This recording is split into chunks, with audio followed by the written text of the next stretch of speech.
Entra, mestre, descansa um pouco. Estás cansado, estás sedento e rouco.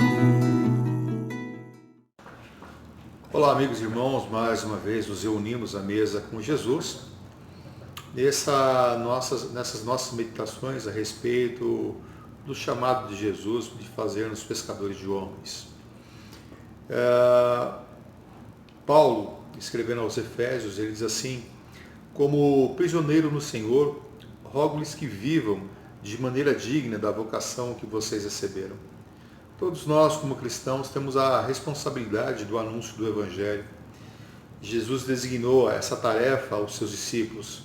Portanto, vão e façam discípulos de todas as nações, batizando-os em nome do Pai, do Filho e do Espírito Santo, e ensinando-os a obedecer tudo aquilo que lhes ordenei. Isso é o que nós chamamos de a grande comissão. Jesus não disse que essa tarefa seria apenas para alguns poucos, para que a realizassem. Nem condicionou essa tarefa ao recebimento de talentos especiais, mas outorgou para todos os seus discípulos essa tarefa de fazer, né? E de fazer discípulos e ensinar as pessoas. Isso faz parte do chamado de sermos pescadores de homens. Portanto, independentemente das capacitações, dos dons especiais, todo cristão possui a vocação para fazer discípulos em todos os lugares.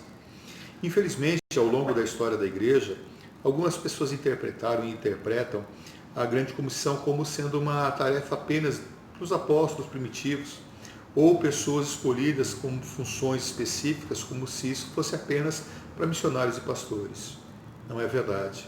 A Bíblia não nos autoriza a limitar essa vocação apenas a um grupo de pessoas com características especiais, mas aponta para o fato de que a igreja tenha que cumpri-la.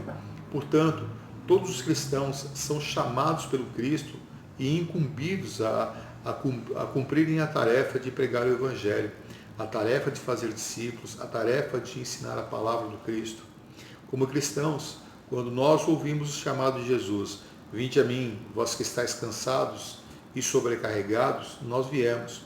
Mas estava implícito também nesse chamado, ide por todo o mundo e fazer discípulos de todas as nações. Dessa forma, não apenas recebemos de Jesus o vinde a mim, mas também o ide.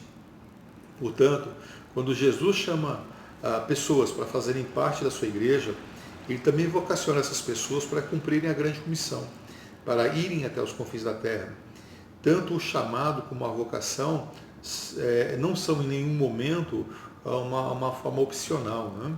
Ela é uma incumbência, é uma ação de Jesus para conosco. Então, qual é a ideia? A ideia é que nós vamos caminhando pela vida, né? Vamos fazendo parte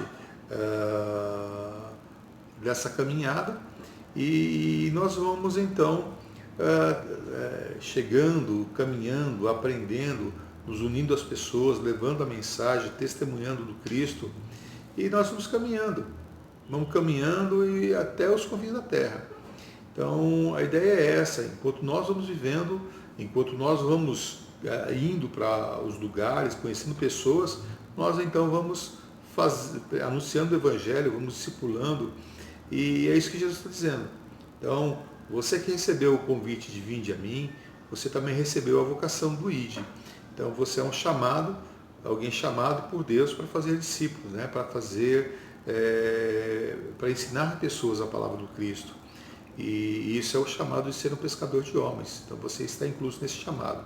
Então, nós oramos nossa oração pessoal para que eu possa compreender a amplitude do chamado de Deus, que possamos assumir a responsabilidade de fazer discípulos e de ensinar as palavras do Cristo, e que possamos também empenhar a nossa vida na realização dessa nossa vocação. Oramos pela igreja, para que cada membro da igreja se sinta desafiado em exercer a sua vocação, e que a igreja exerça essa vocação de fazer discípulo, de ser discípulo, fazer discípulo, de ensinar a palavra, e que nós possamos investir os nossos recursos, né, na preparação de vocacionados, que Deus possa chamar muitas pessoas para que elas sejam incumbidas dessa tarefa, na tarefa do aprendizado, na transmissão da palavra, e que nós também possamos, né, levar essa mensagem até os confins da terra. Então, que muitos sejam desafiados a irem até os confins da terra, levar essa palavra, e que assim seja. E esse dia seja uma bênção na tua caminhada, na tua vida, que você seja esse discípulo de Jesus, que a paz do Senhor esteja sobre a tua casa, que assim seja. Nos vemos na próxima. Deus abençoe.